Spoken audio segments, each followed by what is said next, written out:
Well, good afternoon from London. Good morning from America. I'm very pleased to welcome you today to today's webinar. You'll know me. I'm Mike Wardle. I'm the Chief Executive here at ZN. And my job, first of all, is to thank our sponsors for helping us and supporting us to provide these webinar series, which range reasonably far and wide across the subjects of finance, economics, science, and technology. If you just move to the next slide, please. Our theme today is advanced nuclear, the key to the clean energy transition. We're very pleased to have Chris Levesque with us, President and CEO of TerraPower. So my job as chair is to introduce and in a moment to run the Q&A session. And the program for today, moving to the next slide, is very simple. I give a very short introduction. We hear from Chris his thoughts about where nuclear energy is going and where advanced nuclear in particular is going, and then there'll be time for Q&A towards the end of the session. If you haven't used the GoToWebinar system before, the way to get your questions in or to add an observation or a comment is to find the questions tab on the dashboard on screen, type in your thoughts, and we'll be able to field those towards the end when we get to the Q&A section. And please, you can put in a question or a comment at any point during the presentation, so don't let the moment go by if you have something important that you want to ask or to say. The session is being recorded today, so if you miss something and need to go back and check, or if you have friends and colleagues who you think might be interested in the talk and the content, the recording of the session will be posted on our website in 24 to 48 hours, so that'll be available for you to go back and refresh yourself or to share with your friends. Finally, just to say, if you do ask a question, we will pass your contact details on to Chris after the session, just so if there's any need for further discussion or follow-up, that can be made easier. And I think that's all by way of housekeeping. It just remains for me to welcome Chris Levesque, President and CEO of TerraPower. Chris, very much looking forward to hearing from you, and the floor is yours. Well, thanks very much for the intro, Mike, and thanks to ZN and FS Club Events for having me. It's really a great opportunity to connect with people. And good morning, everyone from Seattle, Washington, where it's still pretty early here. I do get to London quite often because I know there's a very active discussion going on in the UK on nuclear energy and advanced nuclear. So look forward to talking about some specific UK context as well in the Q&A.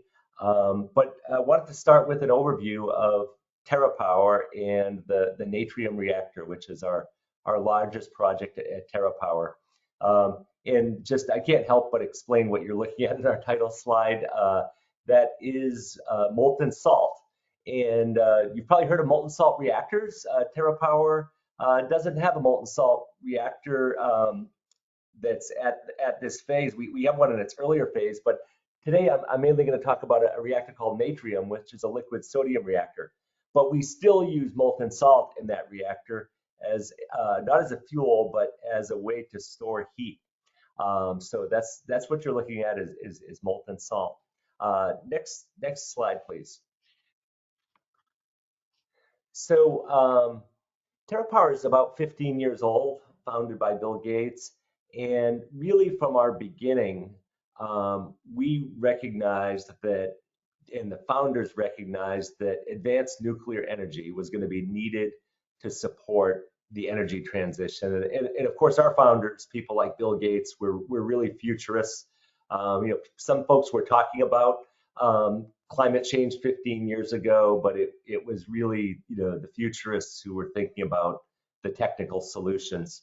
And so at TerraPower, that's always been advanced nuclear energy. And nuclear energy in general, though, we believe is an excellent technology for the coming decades, where the focus on carbon reductions will be so important. And just to remind folks, the attributes of nuclear, it is emission-free. There's no smokestack at any nuclear power plant. And it has a great story as well on safety and waste minimization and use of materials. In fact, in Bill Gates' book, How to Avoid a Climate Disaster, that book compares the material and land usage of nuclear energy versus other forms. And nuclear really comes out as a winner when you talk about utilization of materials, impact on the earth, et cetera. So I do want to point out that there's hundreds of reactors around the world. The UK and the US have been leaders in nuclear fission. And those reactors have been running very safely for decades, and we look forward to their continued operation. And in the US, that's 20% of our electricity. It's also really important source of carbon-free electricity in the UK. But we were founded by innovators. And if I could go to the next slide, please. TerraPower and even myself, who I've spent my whole career in nuclear energy, again, we believe that today's nuclear energy, light water reactors, as they call them, are very safe. But when we created TerraPower, and I've been with TerraPower about 9 years, TerraPower was created by Bill Gates 15 years ago, as well his CTO at Microsoft, Nathan Myhrvold, and my predecessor CEO, John Gilliland.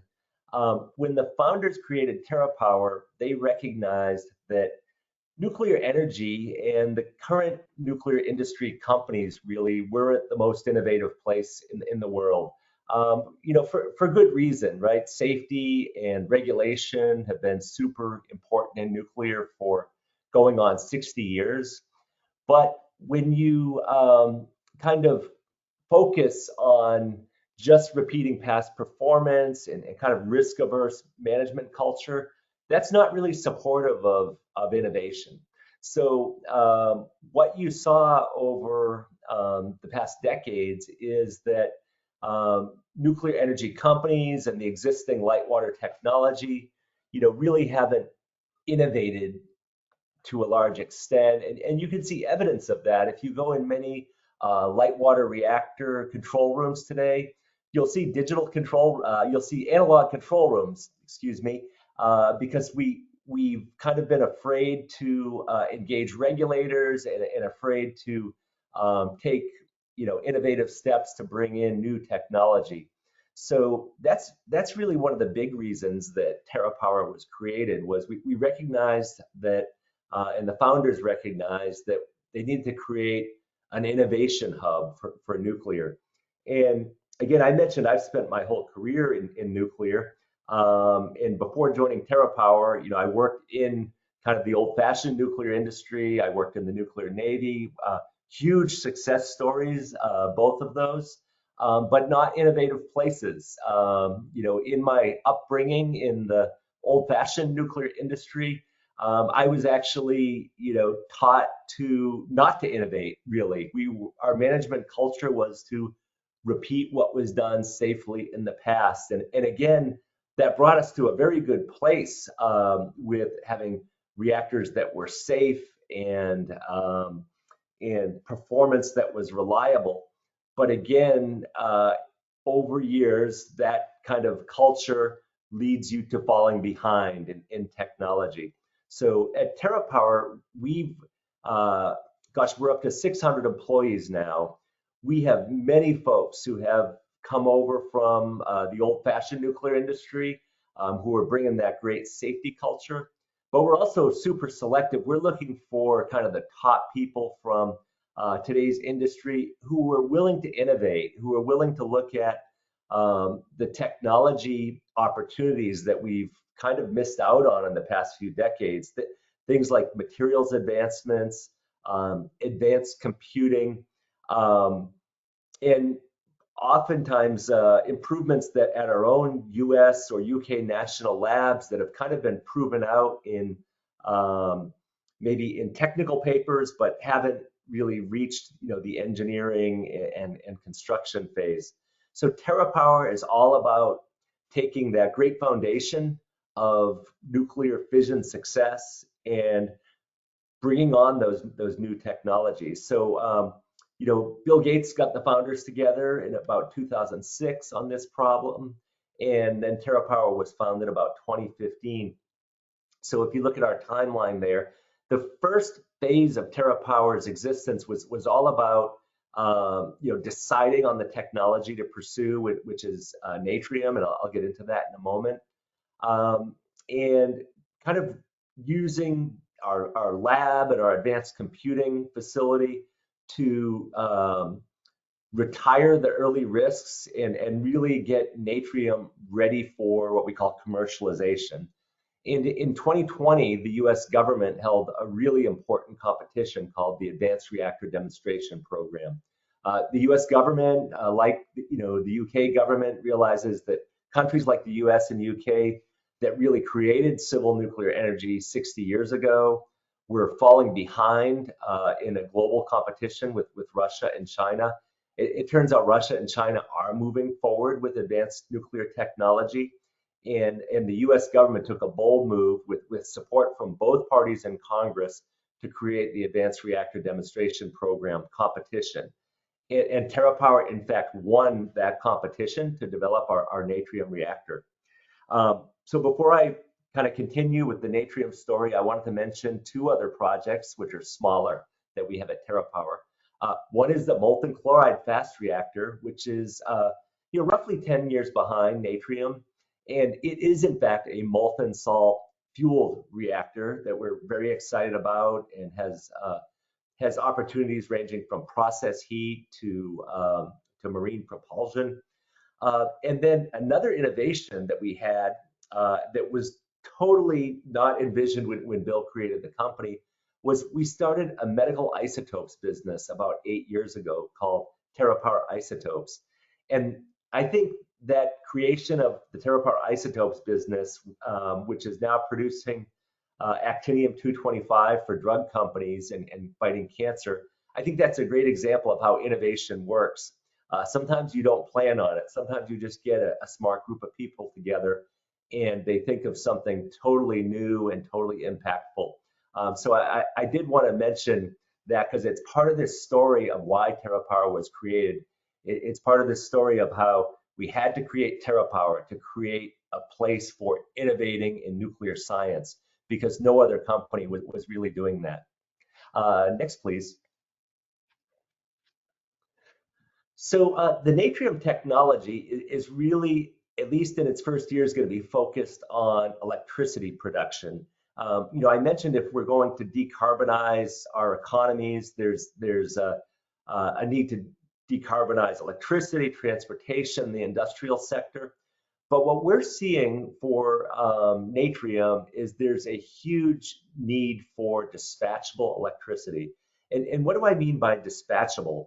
I mean that as we retire many, in the US, we're retiring hundreds of coal plants, for example, for emissions reasons, environmental reasons. Some of those plants are very old and are reaching their end of useful life. But what we're losing when we retire the coal plants is we're losing what they call 24/7 baseload electricity. And we're adding lots of intermittent renewables. And we're big fans of wind and solar at TerraPower because we believe in an emission-free energy system. But we realize that as we retire some of that baseload fossil and add wind and solar, which is intermittent, we're creating a new need. And Natrium's been designed with that need in mind. Also, we need to realize that their demand for electricity will probably triple between now and 2050. And again, this is due to economic growth. It's due to electric vehicles. It's due to electrifying different parts of the industrial sector. So Natrium is focused on producing dispatchable electricity. So going briefly back to what's inside, and that's the figure on the left here. Natrium is a sodium-cooled reactor. That's what natrium means. Natrium means sodium in many different languages, including Latin. And this was an early decision by the founders to move away from the old-fashioned water-cooled technology to a liquid sodium coolant. And that does some really interesting things for you. Water boils at 100 degrees centigrade. Sodium has a very low melting temperature, at which you can then treat it like a liquid and use it for coolant in a reactor, but it doesn't boil until 900 centigrade. Well, it turns out that even 50 or 60 years ago, there were sodium-cooled reactor developments. And at that time, the Navy chose to go with water-cooled reactors in the US. And that kind of caused the civil nuclear industry to follow suit with water-cooled reactors. But there's some great benefits that were recognized by TerraPower's founders, that if we used a liquid sodium coolant, we could have a plant that operates at very low pressure. Again, if the Natrium reactor is operating at 500 C and the boiling point of sodium is 900 C, we have a very large safety margin. We can also then design a plant that has much lighter and less expensive systems than today's reactors. So what you're seeing there is a really simple reactor building. Instead of needing a lot of high pressure cooling systems that today's reactors have for kind of like Fukushima scenarios, we just have air ducts around the reactor that allow it to cool itself naturally in an emergency. So the result is a reactor that's safer, about 100 times safer than today's reactors, which are already very safe. But it also allows you to build a reactor that's much lighter and cheaper. It uses far less labor, far less materials. And even if you look at the reactor building above the Natrium reactor, you can see that it's not the super heavy reinforced concrete that adds to a lot of cost to plants. You're seeing that at plants in the UK right now. And because we've changed the technology and gone to this low pressure plant, it's totally safe to do this. Earlier, I mentioned that today's reactors have a great story on fuel utilization and waste, but Natrium will have an even better waste story because of the computer modeling that we've designed the core with. We're still going to make heat with fission like today's reactors, but that advanced computer modeling has allowed us to design a core that has a much more deep utilization of the fuel. So we'll have less waste at the end of the day. So we were working on Natrium for over 10 years. And then about 5 years ago, we had a major innovation with Natrium, and that was the integrated energy storage system. So 5 years ago, we were already pretty happy with the Natrium reactor, which was called the traveling wave reactor at that time. It's called Natrium now. We were already happy with the reactor, but we heard many utilities coming to us saying, "Hey, TerraPower, can you load follow with your reactor?" So, what does load following mean, and why were they asking that? Load following is the ability to quickly change your electrical output due to demand changes on the grid or due to curtailments of wind and solar, which can definitely happen because they're intermittent resources. And after hearing that question for a few times, our innovators started looking at the molten salt energy storage systems that are already used on concentrated solar plants in places like the US and Australia. And solar plants use molten salt storage, and this is different than a molten salt reactor. Solar plants use molten salt storage today because when they have transients like clouds, their solar output goes away, yet they still have the need to keep making steam for their electricity customers. So what we realized was the large molten salt tanks that are used at solar plants operate at about the same temperature as the Natrium reactor, 500 C. So that led to a huge innovation for Natrium, which was instead of Natrium operating like any current reactor where you use the reactor heat to immediately boil water and drive it through a turbine to make electricity. Um, Natrium instead delivers its heat to a molten salt energy storage system. And what this lets us do is change our power quickly when the utilities need it. And that happens throughout the day. As again, as wind and sun come and go, or as demands change. So with Natrium, we have a 345 megawatt nameplate fission reactor, which is enough to power 400,000 homes in the US or UK. But because of the built-in energy storage, we have the ability to rapidly change our power output. And that allows the nuclear power plant to operate differently than any reactor today, because today's reactors, again, are considered baseload. They're kind of always on at the what we call the bottom of the dispatch curve, selling electricity at fairly low prices. Um, but what the big economics advantage with Natrium is twofold. One, it's going to be lower cost because it requires much less steel and concrete to make. So, economics is all about cost and value. So we're low on the cost side due to the change in technology, but we're very high on the value side because it turns out when Natrium is called upon to boost its power, which can go to 500 megawatts for 5 hours, those are the times where electricity is the scarcest. Those are the times where the wind or the sun is curtailed or where industrial demand is very high. And those are the times when premium electricity prices are happening on the grid. So Natrium is a great economic story, one from lower cost, but two due to higher value. And again, Natrium is just a great example of innovation in nuclear science, and it kind of proves how right the founders were in saying, hey, we had to create this company TerraPower to truly innovate in nuclear energy. Let's see, next slide, please. So Natrium is not a PowerPoint reactor. We're looking at a PowerPoint today, but it is not a PowerPoint reactor. It is, in fact, America's next commercial reactor. I mentioned that we won a very large grant from the US Department of Energy, which was called the Advanced Reactor Demonstration Program.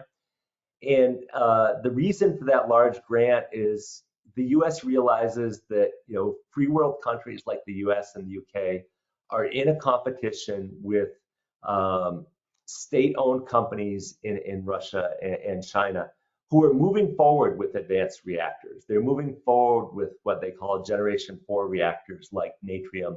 And these are things like sodium-cooled reactors like Natrium. Ours is better, though. Molten salt reactors, high-temperature gas reactors.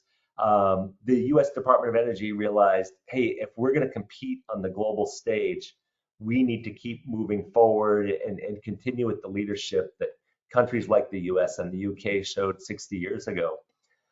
So we won this very large award. And at the time of winning the award in 2020, we still had to decide where our first site would be.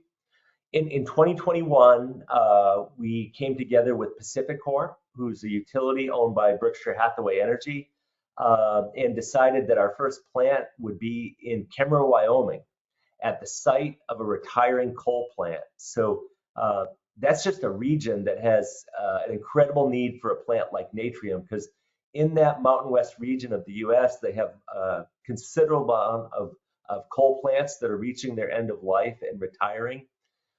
It's a region rich in wind energy, so they're adding a lot of intermittent wind. So the Natrium use case is so applicable there to kind of replace some of the fossil load that's retiring, but also due to that power boost, that built-in energy storage, when the wind is curtailed, we can boost Natrium output and meet those needs, not just in Wyoming, but turns out PacifiCorp has some of the best transmission and distribution systems in the US, and they export a lot of electricity to California. So there are times during the day where California is paying premium prices for their electricity because they don't make enough electricity for themselves in California. And that allows PacifiCorp to take care of their regulated ratepayers in Wyoming. But when power prices or demand is high, they can use Natrium to supply California at premium electricity prices. So this is a really neat project because we're bringing a new economic opportunity to a region like Wyoming that's seeing some economic decline due to reduction in coal output. The project there will involve 1,600 construction jobs. We're going to break ground there this summer. You can see we were out there with Bill Gates last spring, and this was the images you see are when we were doing the geotechnical surveys. So we did all the soil borings to prove out the site. It's an excellent site for building a nuclear power plant. And there's a lot of excitement about our groundbreaking that we'll do this June. We're also working closely with our regulator, the Nuclear Regulatory Commission, and we'll submit our construction license next month, in fact. And today we have 1,000 engineers working on the project. So, look at any other nuclear project being discussed in the U.S. right now, and you'll see no one who's identified and mobilized their site like this, who has such a large design team already working on it. You're looking at America's next reactor. And of course, when we prove out Natrium this decade, it will be finished in 2030. That's going to open up opportunities to build many other plants in the U.S. And much of that will start even before 2030. And as I mentioned, I've spent quite a bit of time in the UK lately. I'll be there again in a few weeks, talking to government and partners there about deployment of Natrium in the UK. So I'll stop there. Thanks for listening. Well, thank you very much indeed, Chris. A good overview, I think, of where advanced nuclear is going at TerraPower. And we come to the Q&A session. To start with, Tom Swyrick has asked whether NuScale's cancellation of the Idaho small modular reactor, has that had any adverse impact on TerraPower or any impact at all? Yes, so I mean, you really need to ask NuScale about NuScale. But if I could just kind of redirect the question to a discussion about how to fund first-of-a-kind projects, okay, and the strategy that TerraPower has taken. For any first-of-a-kind reactor, there's going to be three possible sources of capital, okay? One is that first customer, that first off-taker, what they pay for the plant, okay? Which, they're not going to be willing to pay for the first-of-a-kind costs. Usually, it's in the U.S., it's going to be a regulated ratepayer who really should only pay for the value of the electricity that the plant will make. You shouldn't ask regional ratepayers to cover first-of-a-kind costs.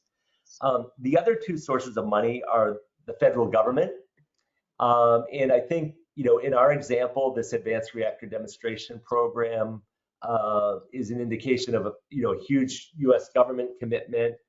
And you would ask, well, why does the government need to do that? And it's because nuclear energy is a very strategic business for a nation. We're competing with Russia and China. The U.S. would like to export American nuclear technology because it helps with global influence. There's going to be many new countries that adopt nuclear energy, in Africa, Indonesia, you name it. And if we don't provide US or UK, free world options, those countries will turn to, Chinese or Russian technology. And, the US will miss an opportunity for, really long-term relationships by developing nuclear in those countries. And then the third source of cash is investors in companies like TerraPower. And so what we've seen recently is we chose to stay private. Okay, we have great private investors like Bill Gates, like SK, HD Hyundai, ArcelorMittal, all participated in our last fundraise. We've seen that staying with strong private investors right now is the way to go. I think you're seeing on public markets, nuclear isn't well understood enough, and so there's been some weakness there. And then coming back to the, those first customers, we never thought it was going to work at TerraPower to ask regional ratepayers, whether that's in Wyoming or in the UK. We never thought it made sense to ask regional ratepayers to cover first of a kind costs. Really, those folks should only pay for the value of the electricity, not our development. So I think what we have with our funding set up here is really unique, and it makes so much sense. TerraPower is making a first of a kind investment, and our dividend will be selling many plants in the future. The government is making a large investment, and their dividend will be, restoring U.S. leadership in nuclear energy technology. And we're not asking regional ratepayers to foot the bill, and that's I think we're the only ones applying that model so strongly, and we think it makes total sense. Thank you very much indeed. Michael Dury has asked, what's the kind of cost difference between building on a coalfield site or brownfield site, or building on a completely fresh site? Is there a cost difference that's Yeah, so there's a lot written right now about coal to nuclear, and I still believe that this project in Wyoming is the only live and kicking coal to nuclear project. But there's a lot of studies written, and some of those studies talk about reusing, more of the coal plant facilities, like the turbine, for example, and bringing the nuclear plant in very close to the existing coal plant footprint. We are very near the site of an existing coal plant at the plant in Wyoming, but we chose to be down the road a bit from the coal plant for a couple reasons. One is during the nuclear construction, the coal plant's still going to be running, so we need that electricity. Also, coal plants can have environmental hazards around them, like the ash ponds, right, which are not an ideal place to excavate and do your site works. So we're slightly down the road in Kemmerer, Wyoming, and we're excavating on a totally clean site, and that made sense for us. But what it's still letting us do is use three really critical resources in that community. One is the grid connection, which is sometimes scarce. Second is the cooling water, because we make the electricity the same way as a coal plant with a turbine, so we need cooling water to condense the steam. And then the third resource, which is really precious, is the team. We're going to, and we've committed to, redeploy the team at the coal plant at our nuclear plant. And you might say, well, coal workers to nuclear workers, the skills are very transferable. We still make our electricity the same way with a turbine. Yeah, the heat source is now fission instead of combustion, but we can definitely put all those folks at the coal plant to work on our Natrium plants. This is what's worked for us, and maybe in the future there could be some coal to nuclear plants that reuse more of the coal assets, but right now for us, we think it makes sense to be down the road a bit. Thanks very much. Jeremy Sobel's asked a question about which salt is used in the Natrium plant. Is it chloride salt? Is it what's the actual fuel mix? Sure. Yeah. So one neat thing about this molten salt innovation was it is innovation. It is an innovation. No nuclear power plant is doing this, and only a sodium reactor could really work with this molten salt storage, because if you said, oh, I'd like to use molten salt storage with today's water-cooled reactors, it wouldn't work. They operate too cold at 300 C. The salt would not be molten. So it's really a sweet spot for a sodium reactor. And the salt we use is, again, it's not radioactive. It's the same salt used at concentrated solar plants. Some even call it solar salt. It's a mixture of sodium nitrate and potassium nitrate. So it's very cheap. It's a commodity really, and it's produced by chemical companies, and it's so cheap. If you think of it as a thermal battery, it is so cheap compared to the materials that would go into an electrochemical grid scale battery, right? That's when we're talking about rare earth metals. So this was just an amazing breakthrough for us to adopt molten salt storage. Thanks very much. In terms of fuels, there's been some debate about the availability of fuel because it relies on international trade and Yes. getting Yeah. fuel and so on. How are you addressing potential fuel problems, lack of supply?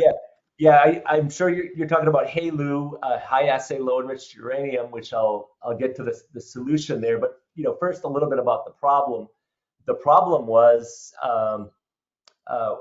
we in the U.S. had become too dependent on foreign sources of fuel and enrichment, and it's so similar to Europe becoming dependent on Russian gas, right? If we had decades of economic pressure to just buy the cheapest source, right, and not paying enough attention to our supply chain and energy security considerations. So, gosh, I mentioned that when TerraPower was created, it was so much motivated by fighting climate change and by bringing energy to these new regions who are going to need nuclear. But I told our employees last month that I really think energy security is a new part of our mission. And 2 years ago, the Russian invasion of Ukraine, really was a reminder to us to think about energy security and and where our sources of materials come from, components, and yes, fuel. So in the fuel department, today's reactors use low enriched uranium, which in fact the U.S. had become dependent on Russia for that even, and is continuing to import fuel from Russia even, sadly, because our capacity in the U.S. for our 20% of our electricity was so low. So the U.S. and the U.K., I know our governments are talking a lot about how to work together on increasing fuel capacity, both for the existing light water reactors, but also future reactors, generation 4 reactors like Natrium. So the US and the UK have both announced serious budget commitments to develop the generation fuel supply called HALEU, high assay low enriched uranium. And so for the US, that was a $700 million commitment in the Inflation Reduction Act. And then I applaud the UK government for the announcement that was made in just January by the Rishi Sunak administration that dedicated 300 million pounds to developing HALEU enrichment in the UK. So that's a great sign for advanced reactors. I know even in the UK there's some debate between what they call SMRs and AMRs. The SMR folks, who are light water folks, are saying, oh, we have to start with proven technology. I'm an AMR folk, okay, and I'm in there telling the government in London and in Washington, we need to move to Gen 4. If we're going to stay on pace with Russia and China, and if we're going to have these new economic benefits that I told you about, things like the energy storage, things like the lower cost, and frankly, improved safety, we need to move to the new technology. So I think it was a great move by the US and the UK governments to say, hey, we're establishing that advanced reactor fuel supply. We're going to remove that excuse for why Gen 4 reactors can't be done in the free world right now. So both those programs will mobilize. Unfortunately, neither will be done in time for our first core load. So for our first core load of fuel in Wyoming, we'll have to rely on down blending our fuel. So there's two ways to get HALEU. One is to enrich up from natural uranium, and the other way is to down blend or dilute some higher enriched stock downward. And for the first core, that's what we'll have to do. But it's great to see the U.S. and UK governments committed to establishing, the fuel supply for Generation 4, like Natrium. Thank you very much. Lynette Howard has got a reasonably long question, but I'll go through it. Her question's about the new nuclear technology. It allows smaller modular reactors to be built that are safer and cheaper. She likes the idea, but she's not a techie. And in discussions and debates, she has to often counter the argument that they won't help reduce global warming because they will take too long to become operational. She maintains in this argument that modern nuclear will be a positive help as a viable backup of renewable sources of energy.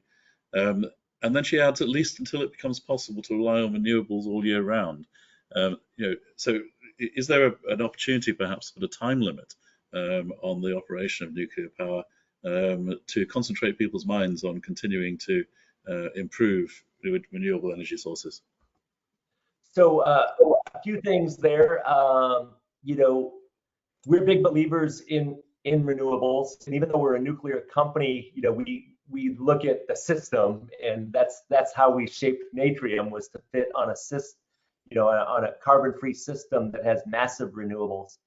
And one of the reasons we think nuclear will be needed at a level of 20 to 30% on the carbon-free grid is as you increase your renewables penetration, and in the US, we're only up to something like 25%. We're in the 20s on wind and solar.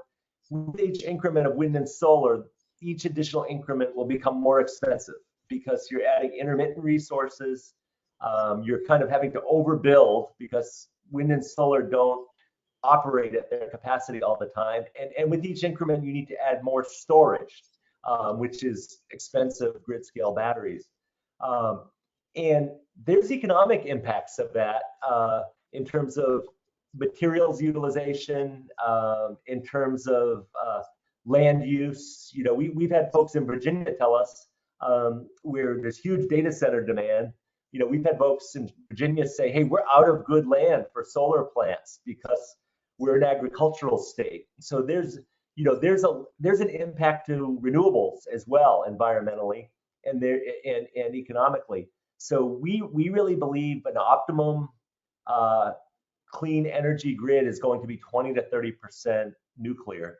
And then the other question she asked related to, but is it going to be fast enough? And that's where the US, that's where the free world, US, UK, France, doesn't have a great story on these projects, right? And how long they take. And that's, with our project in Wyoming, we really need to stick to our schedule to prove that, hey, these plants can be built predictably. And a big enabler of that for us is all of that story I was telling about: less steel, less concrete, less labor, because a simpler plant like Natrium should be easier to build. And it's yet another reason we have to move to the advanced reactors.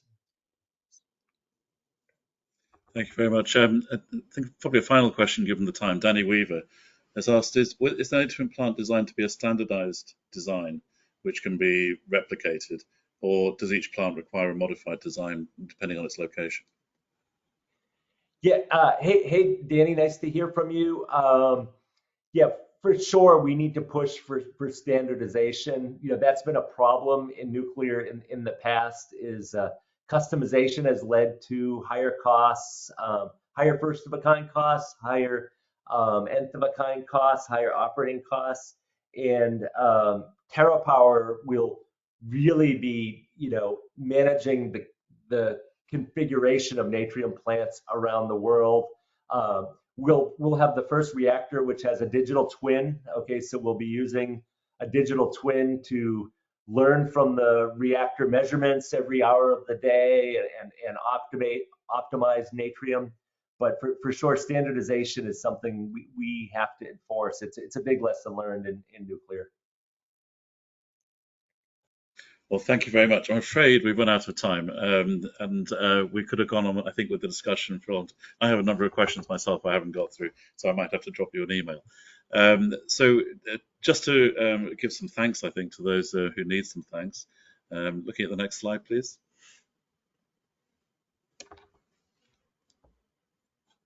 Coming in a minute. Just to say thank you to our sponsors again for letting us run these webinar series and to range across the range of subjects we managed to cover. We really are grateful for their support. Looking ahead to future events, on the next slide, please. We have, in fact, another session on nuclear, I think, coming up in a couple of weeks' time. But we also have other sessions tomorrow, and do keep an eye on our website for future webinar series. Just remains for me to say a big thanks to Chris Levesque. It's been great to have you with us and to explore advanced nuclear. I think you're completely right in saying that there are opportunities for those of us in the UK and US to continue to collaborate. But thank you so much for your insights and thank you for your time. Thank you. Thank you, everyone.